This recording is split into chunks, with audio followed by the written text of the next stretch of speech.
What if a single person, just one customer, made up over 5% of a huge Las Vegas casino's entire yearly revenue? Not an owner, not a headliner, but a guy who just couldn't stop losing. In 2007, a man named Terrance Watanabe walked into Caesar's Palace and went on one of the biggest, most disastrous losing streaks in the history of the city. This isn't just a story about losing a ton of money. It's about how the man who built a business empire ended up losing himself at the tables. It's a story that makes you wonder if the very system designed to take your money pushed him right over the edge. This is the unbelievable story of Terrance Watanabe, the man before the money, before he was famous for being the biggest whale in Vegas history. Terrance Watanabe was a giant of American business. He was born in Omaha, Nebraska, the son of a man who started the Oriental Trading Company way back in 1932. It was a classic family business, growing from a single gift shop into a pretty successful company. Terry started working for his dad at just 15 years old, and by the time he was 20, he was the CEO. For decades, his entire life was just one thing. People who knew him said he was a shy guy, but a brilliant marketer who just knew what people wanted. He completely changed the company, moving it from selling carnival supplies to becoming a direct-to-consumer party supply beast. Under his watch, the family business blew up into a mail-order empire, pulling in $300 million a year by the year 2000. But that kind of success had a price. His work was everything. He never got married, and he barely had a life outside of the office that consumed him. So, in 2000, at 43 years old, completely burned out and incredibly rich, Terrance Watanabe did what most of us only dream of.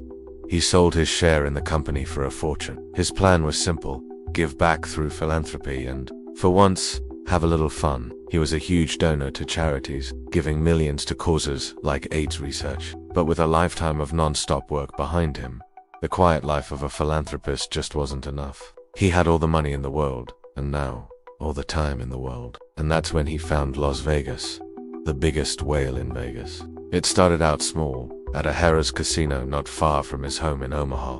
But by 2005, he'd graduated to the Las Vegas Strip, and what started as a hobby was quickly becoming an obsession. His losses started to grow like crazy, and he wasn't even a good gambler. Casino staff would later say he made awful decisions at the blackjack table. He seemed to love games with the absolute worst odds for the player, like roulette and slot machines. But the casinos didn't mind his losses. In fact, they loved him for it. In the high-stakes world, a gambler like Watanabe is called a whale, and casinos fight over them. In 2006, Watanabe was losing big at the Wynn.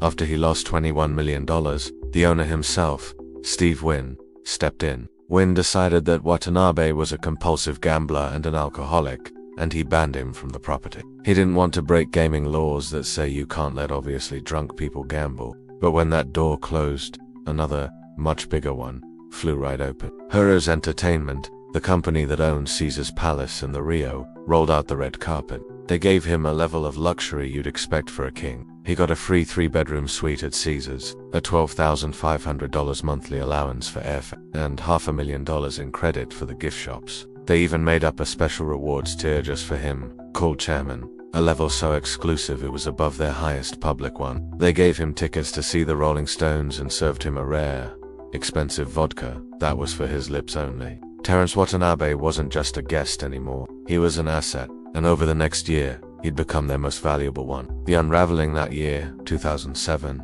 was just a blur of non-stop gambling. Watanabe basically moved into Caesar's Palace in the Rio. He'd play for 24 hours straight, sometimes losing up to $5 million in a single session. He'd play 3 different hands of blackjack at the same time, with a $50,000 limit on each one.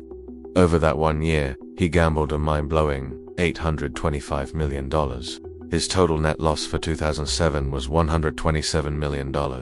Think about that. His personal losses made up 5.6% of Harrah's entire Las Vegas gambling revenue for the whole year. As the losses piled up, so did the questions about how the casino was behaving. Watanabe later claimed in court that his insane losses weren't just bad luck.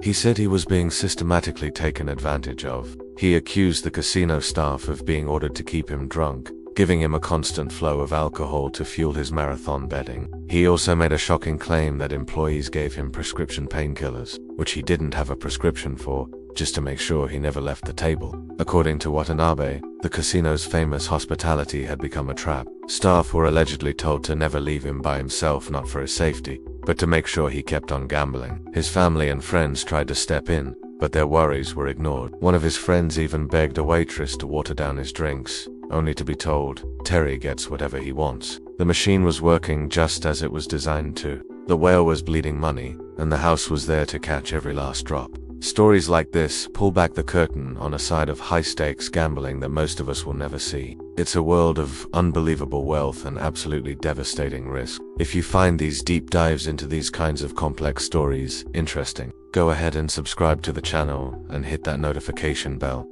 You won't want to miss what we uncover next. The house comes calling. By the end of 2007, the party was over. Watanabe had paid back more than $112 million of what he'd lost, but he still owed the casino a massive $14.7 million in credit. When he refused to pay, Harass did what any business does when it's owed millions. They called the authorities. The Clark County DA's office hit Watanabe with criminal charges for theft and intent to defraud. The same man they had treated like a king was now staring down the possibility of 28 years in prison. And this is where the story went from a personal tragedy to an all-out legal war.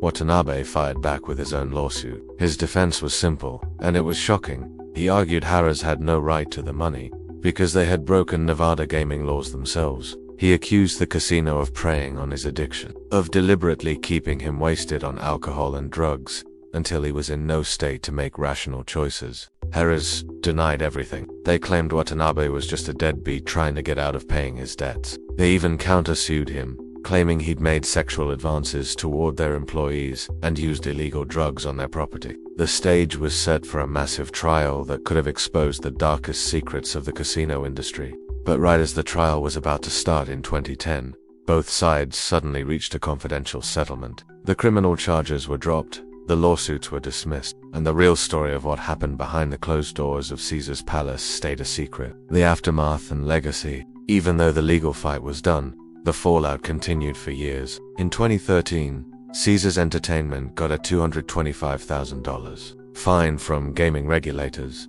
because they failed to stop Watanabe from gambling while he was clearly intoxicated. For a company that big, it was a slap on the wrist, but it was also a public admission that something went very, very wrong. For Terrance Watanabe, the consequences shattered his life. After his family finally intervened in late 2007, he went into rehab and reportedly never gambled again. He sold his huge mansion in Omaha in 2008 and moved to San Francisco, trying to find a quiet life away from the spotlight.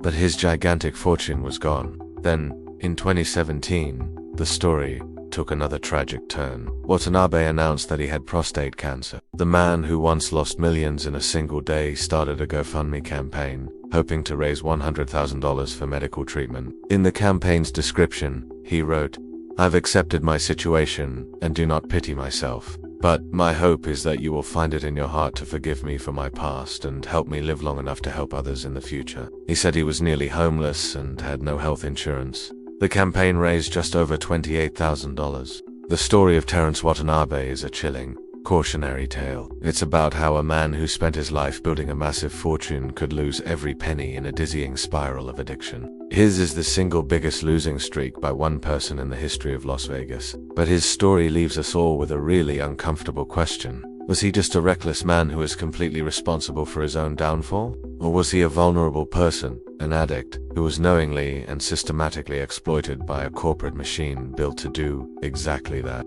The casinos are designed to make you feel like a king, to make you believe that maybe, just maybe, you can be the one to beat the odds. But as the story of Terrance Watanabe proves, no matter how much money you bring to the table, and no matter how sweet the perks are, there is one single, unbreakable rule in Las Vegas.